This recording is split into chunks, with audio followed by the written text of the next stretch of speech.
예. 저번에 우리가 비료학을 하면서 제가 중요한 비료들 이야기를 좀 하다가 잠깐 이제 멈추고 저희가 문제를 좀 푸느라고 수업을 마저 진행을 못 했는데요. 그 비료학에서 가장 이제 중요한 부분이 질소라 인산이라든가 그 외에 이제 금속성, 무기태 이런 질소들의 그 토양에서의 어떤 그 형태라든가 또 작물에 흡수되어질 때 형태라든가 흡수되어진 이러한 비료들이 어떻게 작물 체내에 들어가서 동화작용이라든가 이런 다양한 영양소로 쓰일 것인가 이거를 좀 이해를 하시면 된다고 말씀을 드렸어요. 그래서 뿌리에서 기본적으로 물을 흡수하고 공기에 있는 그 이산화탄소를 기공을 통해서 흡수가 되어지면 1차적으로는 식물이 유기물을 생산할 수 있는 기본적인 것들은 다 해당이 되지만 그러나 식물이 그런 강합성을 통해서 당만 만들고 끝나는 게 아니거든요. 예, 식물도 단백질도 만들고 식물의 종자 안에 들어있는 주 성분이 뭐예요? 예를 들면 종자나 이런 거에 들어있는 참깨 안에 가장 많이 들어있는 성분이 뭐예요? 종자, 깨 안에 그냥 편하게 기름, 그잖아, 그죠? 끔끔 패티 애시드, 지방산 이런 거잖아요. 그러니까 식물도 당만 만드는 게 아니라 그 당이 여러 가지 그 동화작용의 이 변이 형태를 통해서 단백질을 만들기 전에 아미노산을 만드는 거고, 이 아미노산이 단백질로 축적되어지는 거고, 또 그런 그 당이 또 여러 가지 과정을 거쳐서 지방이 만들어지고 저장 물질이 되고, 그렇기 때문에 우리가 기본적으로 알고 있는 햇빛과 물만으로 그리고 이산화탄소만으로 안 되는 것들이 있다라는 거죠. 그래서 그거를 뿌리에서 양분을 흡수할 수밖에 없는 거고, 특히 이제 우리가 질소 비료를 가장 많이 얘기하는 이유는 질소는 식물의 그 생육 그 습성상 크기를 조절하는데 굉장히 중요합니다. 그래서 생식 생장보다는 영양 생장에 굉장히 중요한 비료이고, 또 이제 그런 크기를 조절한다든가 뭐 잎의 색을 초록색으로 계속 유지하게 한다든가 이런 것도 굉장히 중요하고 대사에도 굉장히 중요하지만 특히 이 질소 비료는 좀 전에 말씀드린 대로 당이라는 게 강합성을 통해서 만들어졌는데 그 당이 단백질로 전환되기 위해서는 나이트로겐 질소가 있어야 되는 거예요. 예, 그래서 이 질소는 결국에는 작물의 단백질 물질을 만들기 위해서 흡수되어져야 되는 거고, 안 만들어지면 식물이 완전한 식물세가 될 수가 없는 거예요. 예. 왜냐하면은 단백질이 있어야만 그 안에 들어있는 단백질 성분들이 뭐 이렇게 여러 가지 뭐 DNA를 만드는데 활용이 된다든가 뭐 이렇게 활용이 되고, 또 그 단백질의 원초인 그 아미노산 성분들이 식물 생장 호르몬에 기본적인 물질들이 되게 많이 돼요. 뭐 꽃을 피워야 되면 플로리겐이라는 생물 호르몬이 필요한데, 예를 들면 단백질 대사가 이루어지지 않으면 꽃이 피워질 수 없는 거고, 이렇게 다 연결되어 있다 그 말씀입니다. 그래서 질산태는 저번에 했던 내용의 그냥 끝부분만 잠깐 얘기를 드렸고요. 그다음에 인산의 동태. 동태라는 말이 이제 명태에 굳은 거라고 생각하면 안 되고, 이제 동태는 어떻게 이제 동화되어져서 가는 태이냐, 그 흡수태냐, 이제 이런 개념이죠. 그래서 이제 토양에서의 이제 인산이다 하면, 인산 같은 경우에는 토양에서 잘 녹지 않는 물질 중에 하나라고 제가 누차 말씀을 드렸고, 인산 비료 같은 경우에는 그래서 수용성보다는 구용성으로 이렇게 해서 이렇게 녹이는 구용성 물질, 시트릭산 이런 거에다 많이 녹인다고 말씀을 드렸어요. 그래서 예를 들면 토양에 있는 인산을 흡수할 때 그 형태는 산성일 때는 이인산 이런 형태이고 그냥 인산 형태이고 이렇게 두 종류로 흡수를 한다 이런 얘기입니다. 예. 이게 그런 이제 무기태 인산의 그 형태를 조금 봐두시고요. 그다음에 유기태 인산, 무기태 인산, 이 말은 뭐냐면 토양에 인산 같은 거를 유기태로 얻겠다 그러면 제가 뭐 핵산 인지질 책을 제가 가끔 이렇게 페이지를 적어 놓거든요. 그럴 때는 책 페이지에 보시고 이렇게 따라가시는 것도 괜찮습니다. 그래서 유기태, 무기태의 개념은 유기 물질들이 계속 어떤 게 분해되어져서 최종적으로 식물이 흡수할 수 있는 그 최소의 단위가 무기화 성분화 되는 게 무기태예요. 그래서 유기태 인산이라는 것은 식물이 흡수할 수 있는 건 아니에요. 제가 물에 녹아서 무기화 되어져서 결국에 흡수를 하는데, 일반적으로 이제 유기태 인산으로 토양에 있을 때에는 집에서 이제 비료를 꼭 사지 않고 내가 인삼 비료를 쓰고 싶다. 그럴 때 가장 쉽게 쓸 수 있는 게 인삼 비료가 뼈가루 뭐 이런 거 있잖아요. 이런 거에 인산이 많이 들어있어요. 그래서 혹시 뭐 이제 도시농업이나 이렇게 원예를 수업하실 때 우리가 이제 이런 화학 비료보다는 유기농 비료라든가 이렇게 자연 비료에 대해서 많이 집중을 하잖아요. 그럴 때 비료를 만들어야겠다 할 때 그 곰국을 먹고 남은 이렇게 허물허물해진 뼈를 잘 말리셔서 조금 잘게 바스려져 가지고 가루로 낼 필요는 없어요. 식초에다가 아까 말씀드렸죠. 인삼은 물에 아무리 담가놔봐야 그 뼈에서 인삼 국물이 나오지 않습니다. 수용성이 아니기 때문에. 그래서 보통 우리가 가서 싼 식초에다가 담가 놓으시면 거기서 이제 나오고요. 또 이제 뭐 칼슘 비료 같은 경우에도 쉽게 물에 녹지 않는 거는 달걀 껍질이 있잖아요. 그 안쪽에 하얀 막은 유기물이기 때문에 그건 다 제거를 하고 달걀 껍질을 좀 뭐 잘게 부스러도 되고 안 부스러도 돼요. 후라이팬에 달달달 볶으면 약간 누리끼리 해지면서 투명해져요.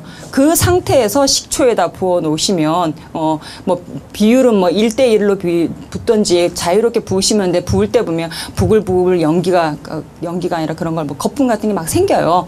그런 것들을 확인하면서 그 양을 조절하시면 돼요. 그렇게 해서 보통은 뭐 한 일주일에서 2주 정도 놔두면 기본적인 뭐 칼슘이라든가 인산이라든가 이런 것들이 흘러나옵니다. 그래서 유기태 인산의 핵산이나 인지질 이런 것들은 뼈라든가 뭐 이런 거에 많이 들어있다 이런 얘기고, 곧 저 얘기는 뭐냐면 인삼 비료가 작물에 흡수되어졌을 때 뭐에 쓰이겠어요? 작물에. 인산이나 핵산이나 인지질을 만드는 데 쓰이는 비료인 거예요. 그래서 핵산과 인지질이라는 말은 저건 무슨 말일까 하겠지만 우리가 DNA 뭐 뉴클레오타이드, 뉴클레오 엑시드 이 말이 핵산이라는 말이거든요. 그래서 DNA를 이루는 그 리보솜 뭐 이런 구조에 다 들어가는 게 인입니다. 그래서 인이라는 이 식물체에서 흡수되어진 비료는요. 식물체의 그 DNA나 RNA나 DNA는 유전자 정보 물질이고 RNA는 그런 유전자를 갖다 계속 이렇게 유전자임을 인식시켜주는 정보 물질이라고 보통 우리가 RNA는 얘기를 하거든요. 메신저 역할을 한다. 그래서 그런 역할들이 있어야, 이런 인산에 관련되어진 이런 물질이 있어야 이게 이제 DNA가 뭐 이렇게 여러 가지 명령을 이렇게 전달하고 때려줄 거 아니에요. 표현 이상한가? 이렇게 해줘요. 그래서 중요한 물질입니다. 그래서 식물의 인삼 비료는 그런 면에서 우리가 알고 있는 인삼 비료는 꽃 비료인데요. 이제 이렇게 그렇게만 딱 하면 안 되고 실제로 생리대사에서는 이런 데 굉장히 중요한 의미가 있다. 그러니 무기태 같은 경우에는 녹았다는 뜻이고 잘게 부서진 형태인데 토양에 있을 때는 산성 인산 비료인 경우에는 알루미늄이나 예를 들면 그 철이나 이런 거하고 많이 묶여져 있고요. 인이 혼자 막 돌아다니질 않고 묶여 있다 이런 뜻이에요. 그렇지 않으면 알칼리성일 때는 칼슘하고 같이 묶여 있다. 이것도 딱 보시면 여러분이 감이 와야 되는 게, 이제 이게 수업에 아까 한 회장님 말씀하신 대로 11번밖에 수업을 안 봐서 떨어졌다. 그 말이 맞는 거예요. 9번. 이게 축적되어진 임계치가 있으면요. 이게 감 잡는데 굉장히 쉬워요. 제가 이런 말 또 반복할 거 아니에요. 칼슘에 인하고 붙어 있다. 알칼리성이다. 그러면 우리가 산성 토양을 계량할 때 뭐를 준다 그래요? 석회를 갖다 시비한다. 뭐 칼슘을 토양에다 붓는다. 이런 얘기 많이 하잖아. 다 그렇게 연결되어지는 개념들이에요. 그래서 알칼리성, 칼슘, 뭐 인산 비료다 이러면 저 뭔 말인가 이렇게 생각하지 마시고, 칼슘이 가지고 있는 그런 독특한 성향들이 그런 역할들을 해주고, 요거 하나만 기억을 해도 나중에 이렇게 연결할 수가 있잖아. 토양을 계량할 때 많은 물질들이 있는데 산성을 계량할 때 뭘 쓰면 좋겠는가, 그럴 때는 여러분이 두말도 하지 말고 칼슘을 딱 체크하면 되는 거죠. 예, 그래서 이제 질산태가 있고 인산태. 그래서 인산의 고정, 아까 이제 질소의 고정 뭐 이럴 때 우리가 일반적으로 뭐 그 가스의 질소가 토양 미생물에 의해서 이렇게 고정되어진다 뭐 이런 고정 얘기하는데, 고정이라는 건 뭐냐면 지금 여기 이 범위가 토양에서의 인산을 지금 얘기하고 있는 거거든요. 그래서 픽세이션 되어졌다라는 의미를 그냥 토양에 붙어 있다.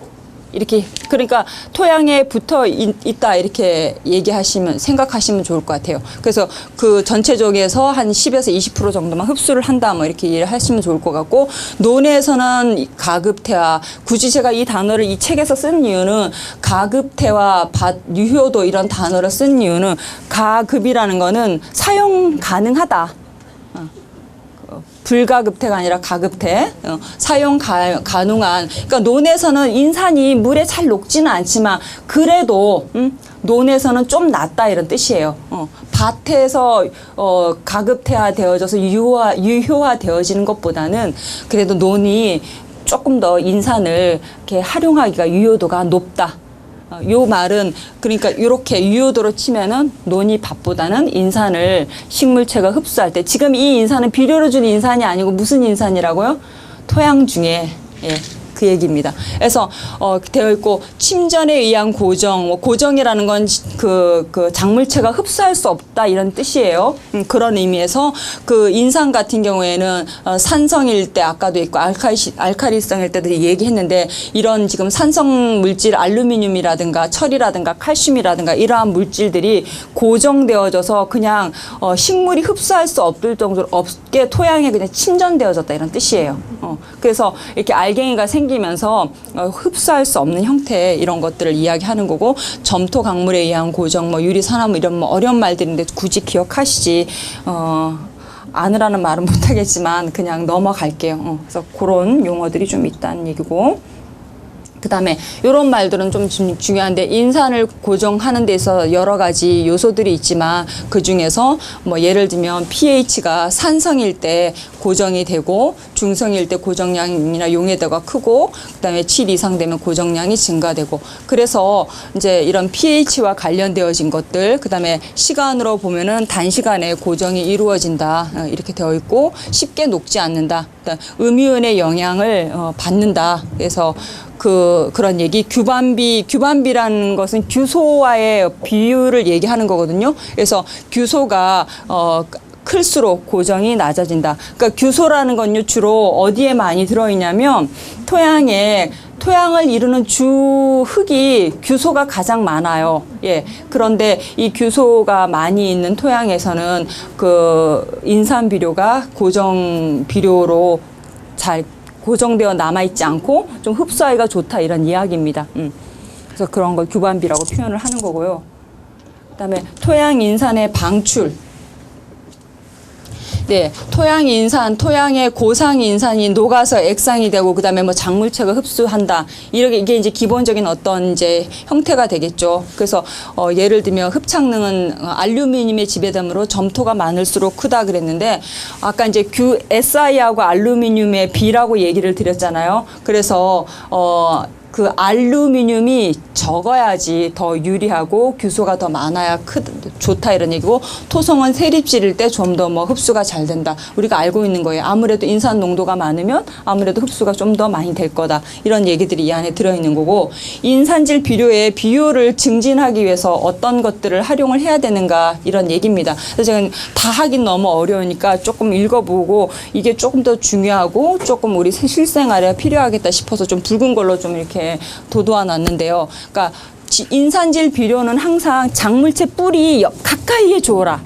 왜냐하면 뭐 옆에 토양에 있는 거 이렇게 자기가 이렇게 갖고 와가지고 좀 이렇게 하기 되게 어렵거든요. 그래서 인산 비료는 이동성이 적기 때문에 뿌리 근처에 가깝게 비료를 주라는 얘기 되게 많이 합니다. 근데 그러잖아요. 비료 이렇게 가까이 주면은 뿌리가 타잖아요. 이렇게 얘기하잖아요. 복합 비료, 이렇게 인산 비료 이런 것들 중에 인산 비료에 해당이 되는 겁니다. 그럴 때는 이동성이 굉장히 적기 때문에 시비하는 그 위치가 뿌리에 아주 가깝게 거의 닿을 정도로 가깝게 주어야 된다. 그런 이야기가 되는 거고요. 그리고 굉장히 인산 비료는 이렇게 그러니까 토양에 시비를 한 경우에 토양에 있는 인산 말고 시비를 따로 했을 때에는 시비를 한 그 순간에는 흡수가 되지만 또 이렇게 시간이 지나면 또 토양에 고정되어지고 이렇게 해서 식물 뿌리가 잘 흡수를 못해요. 그래서 생육 초기에 이렇게 시비를 이렇게 빨리 해주고 이렇게 의존하는 의존도가 굉장히 크다. 이제 이런 얘기를 하는 거고 그 다음에 뭐 쭉 이해가 있지만 인산은 필요 이상 이렇게 축적이 되면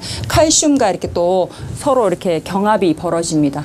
그래서 아까 이제 칼슘하고 경합이 벌어지는 이유도 있고 또 왜 칼슘 흡수가 안 되냐면 아까 알카리성 인산이라 그래서 칼슘하고 인산이 딱 마주쳐갖고 침전물을 만들어 버리거든요. 그래서 흡수를 못하게 막아버리는 그런 일이 벌어집니다. 그래서 이런 것들이 인산 비료가 산성화를 촉진하고 칼슘 흡수를 못하게 하고 이런 부작용들이 일어날 수 있다. 그런 얘기입니다. 그리고 이제 칼륨인데요. 그래서 그 하나하나씩 이렇게 그 질소가 이렇게 흘러가는 형태. 그 인산은 아까 이제 제가 그 생리 기작을 이렇게 뽑아서 얘기를 안 드렸는데, 그 핵산을 만드는 이 전체적인 생리 기작 혹시 생각이 나시면, 그 핵산, 그러니까 인산이 어떻게 식물체에 흡수되어져서 이렇게 여러 가지 강합성 작용의 당과 이렇게 연결이 되어져서 핵산이 만들어지는지, 그런 한번 이렇게 그걸 외울 필요는 없지만 그렇게 연결되는 과정들, 그런 피지올로지 과정들은 한번 이렇게 눈에 봐두시면 다시는 핵산이 뭐에 쓰이는지에 대해서는 잊어먹지 않게 될 것 같고요. 그 다음에 양이온은 뭐 칼륨, 항구리, 마그네슘, 칼슘, 추열 이런 것들인데, 그 중에 이제 우리가 NPK 할 때 칼륨 비료입니다. 칼륨 비료는 비료는 재미있는 거예요. 식물위에 있잖아요. 주면 주는 대로 먹는 게 칼륨 비료예요. 그래서 그 칼륨 비료는 거의 뭐 주면 주는 대로 먹기 때문에 괜히 많이 줄 필요 없잖아요. 비료 가격도 비싼데, 작물을 재배할 때. 그래서 칼륨 비료는 적정량만 항상 주는 습관을 들여야 되고, 나중에 뒤에 나오겠지만 비료를 적정하게 주었는지 안 주었는지, 뭐 부족한지 과잉인지 이런 것들을 조사하기 위해서 뭐 토양을 분석한다든가, 아니면 뭐 작물의 이파리를 건조시켜서 분석을 한다든가 이렇게 해 봅니다. 그런데 뭐 칼륨 비료를 많이 줬다 그래서 특별히 뭐 엄청 효과가 좋아지고 이런 건 아니에요. 그냥 주는 대로 그냥 먹는 거죠. 예. 그래서 이제 칼륨 비료는 좀 그런 거에 좀 주의를 해야 된다, 뭐 그런 얘기고요. 뭐 정장석이라는 돌에서 나와 있고, 이 돌의 구성 원소인데 사실은 물에는 녹지 않는다고 이렇게 되어 있습니다. 뭐 정장석에 있는 칼륨은 불용성이라고 얘기를 하고 있고요. 그냥 넘어가 볼게요. 예, 그렇게 해서 양분의 동태를 쭉 이야기를 했어요. 그래서 양분의 동태를 한번 정도 이렇게 쭉 읽어보시면 좋을 것 같고요. 지금 우리가 하고 있는 수업은 비료학 수업입니다. 예. 비료학 수업을 하고 있는 거예요. 비료. 그 다음에 이제 궁금하신 비료학에, 그러면 이제 화학 비료 그만하고 어떻게 하면 이제 자연 비료, 예를 들면 식물 뭐 녹비에는 뭐가 많이 들어있어. 아까 뭐 이렇게 계란 껍질에는 칼슘이 많이 들어있어. 이런 얘기 했잖아요. 그죠? 그런 얘기는 이 책의 맨 마지막 부분에 나와 있기 때문에 거기까지는 여기 이론들을 조금만 더 얘기를 하겠습니다. 식물의 영양진단. 영양진단은 뭐, 그렇게 어려운 부분 아니고, 제가 816쪽에 보면요. 계속 반복되는 얘기들은, 그리고 여러분이 한번 읽어서 될 내용들은 웬만하면 이렇게 본문에서 제 수업 내용에서 이렇게 빼고 갑니다. 그래서 결핍에 의한 증상 얘기가 816쪽에 또 나와 있는데 한번 쭉 보시면 좋을 것 같아요. 꼭 이 부분들은 항상 뭐 시험에 잘 나오니까 이렇게 보시고, 그다음에 식물체를 분석하는 방법. 그래서 이런 결핍 증상을 보고 나서 이 성분이 부족하거나, 예를 들면 잎이 항화되었다. 그러면 마그네슘이 부족하거나, 뭐 잎인데 뭐 노엽이냐, 아니면 뭐 신생잎이냐, 이런 거에 따라 다르겠죠. 그래서 노엽이면 뭐 질소라든가 인이라든가 뭐 칼슘이라든가 뭐 항이라든가 이런 것들, 마그네슘 이런 것들 있고, 신생잎이면은 우리가 알고 있는 뭐 붕소라든가 칼슘이라든가 생장점과 관련되어진 이런 것들과 연결이 많이 되어 있잖아요. 그래서 이런 비료가 필요하겠다. 이렇게 해서 이제 그 비료를 더 투여를 한다든가, 이제 그런 방법이 있고, 그렇지 않으면 이렇게 분석을 통해서 해보자. 그래서 이제 이 책은 결핍에 의한 증상을 보고 식물체 영양을 진단한다. 혹시 문제가 그렇게 나올 수 있잖아요. 다음 중 식물체 영양을 진단하는 방법이 아닌 것. 결핍 증상을 보고, 꼭 이렇게 하면 이런 문제는 너무 쉬운 것 같아요. 그죠? 뭐 이렇게 엽을 분석해보고, 뭐 토양을 분석해보고, 이런 중에 답이 아닌 거 뭐 하나를 찾으면 되죠. 지금은 다 답인 거예요. 제가 얘기한 거는. 그래서 그런 것 중에 이제 영양 진단 방법이 있다. 잎을 분석한다, 조직을 검정한다, 뭐 이런 이야기입니다. 그래서 하는 방법들은 또 직접 이제 이제 원예 기능사는 그 고등학교를 졸업한 선생님들이 말씀하시는 상식적인 조금 깊이 들어간 상식선이고, 기사는 상식을 요구하는 게 아니라요, 전공을 요구하는 거예요, 실제로. 그러니까 기사 문제는 예를 들면 다음 중 생조직 침출액을 시약에 첨가해서, 시약이 뭐 구체적으로 쓰여져 있을 수도 있어요. 예를 들면 엽록소 같은 거를 이제 할 때에는 엽록소를 우려내는 물질이 클로로포름인가, 이 물질이 갑자기 생각이 안 나네. 그 특수한 물질이 있어요. 거기에다 아세트산이라든가 이렇게 그 알코올보다 좀 더 강력한 유기산이 있어요. 거기다 이렇게 담가놔야만 더 잘 나오거든요. 이렇게 해서 정색 반응을 비세계로 측정하는 것, 그런 뭐 조직 검정법 이런 식으로 굉장히 좀 깊이 들어가는 게 이제 기사라고 할 수가 있겠습니다. 그래서 좀 원예 기사는 조금 더 학문적인 것들을 많이 요구하는 문제가 많고요. 기능사는 막 어렵다고 다들 말씀 이렇게 하시지만 기능사는 절대로 여러분에게 학문적인 걸 요구하는 게 아니에요. 얼마나 많이 외웠냐? 아니면 얼마나 많이 통밥을 가지고 있냐? 아니면 얼마나 임계치가 축적되어져 있냐, 이런 정도입니다. 네, 기사는 조금 각도가 그렇지 않다라는 걸 말씀드리는 거고, 그래서 입을 분석한다든가 이런 것들이 되겠죠.